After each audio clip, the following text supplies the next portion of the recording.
Grabe. First time ko mag-race dito sa UP. Ganda pala pagka dito yung gun start. 'Di ba?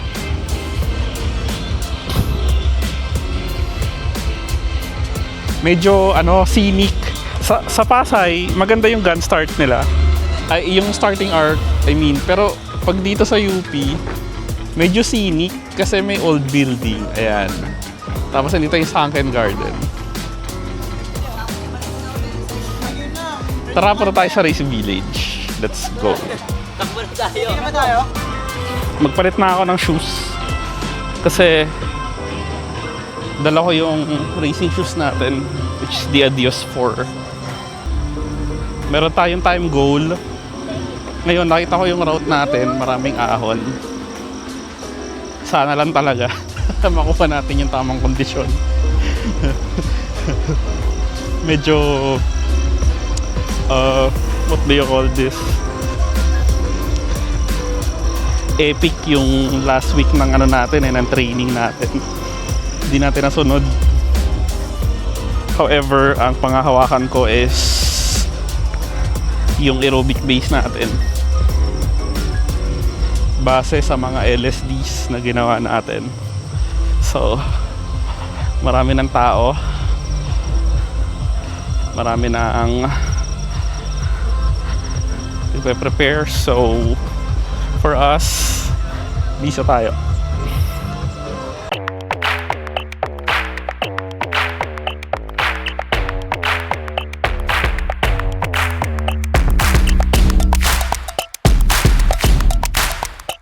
Good morning, runners, and welcome to the South Sergeant Run for Wellness 2026. How are we feeling? So today we're here for a morning of fun, health, and wellness. Isn't that right, Vince? Absolutely. One question for all of you. Runners, are you ready? 8, 7, 6, 5, 4, 3, 2, 1, go!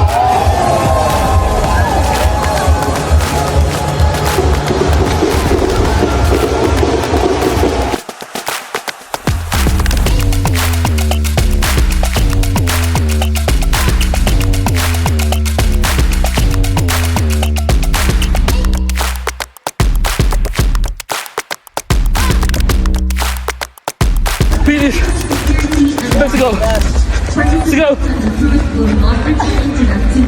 Go. Go.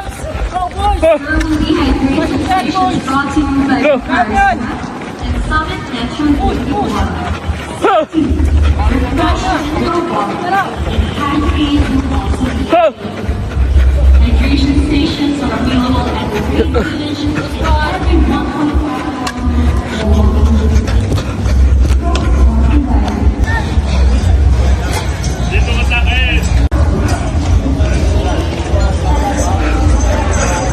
Grabe. Thank you.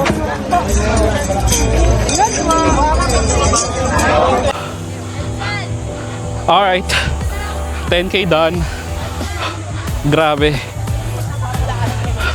Ang hirap ng route dito sa UP ah. Parang mas madali sa Mawa. Ang dami ko lang bit-bit. Ayan na. Pero dito kuha tayo ng mga loots. So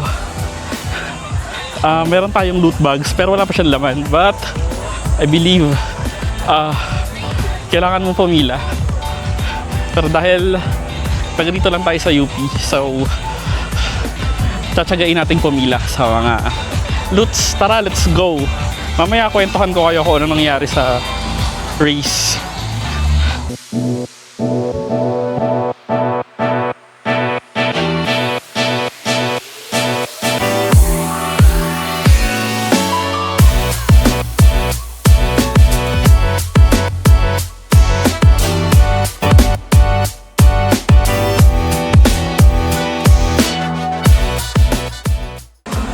Ang hirap para ng route dito sa UP.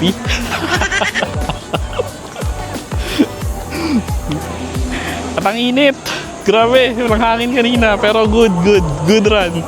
Ang saya palang tumakbo dito ng race sa UP.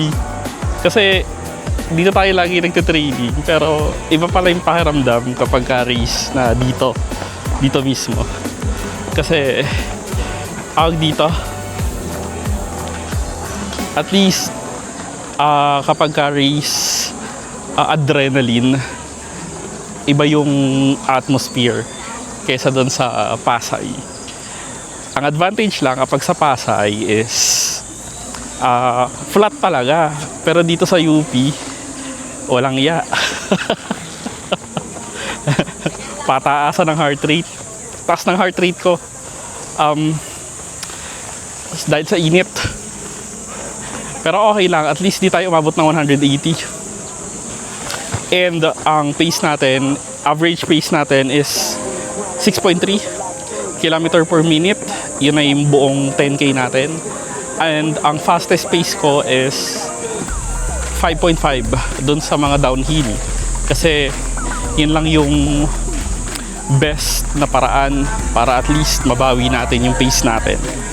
Kasi talagang mahirap na bakbakan yung mga uphill dito, lalo na dun sa GP Garcia. So, yeah. Now, pakita ko sa inyo yung medal. Ang ganda, yung itsura niya. Ayan. Tapos sa harapan niya is South Star Drug. And yung finisher shirt, ayan ang itsura niya. Ang ganda. Sa likod, may nakalagay na 10K finisher. So, ang saya dito sa UP mag-race. Tapos pag umaga, ayan, tapos na yung race pero marami pa rin nagra-run. Ngayon, kwento ko sa inyo. Di ko alam kung PR ba yung ginawa ko. Kasi sa Milo is 105. Dito 105 din. Pero kung may PR man ako dito, siguro seconds lang yung pagitan ng na-break ko from the Milo 10K. Yun, very good experience. Thank you so much Ron Rio and South Star. Napakaganda nung pagkaka-organize ng race and super solid. So kita-kits tayo next time. Medyo matagal tayong hindi magre-race. Ang next natin is Manila Marathon, half marathon. Let's go!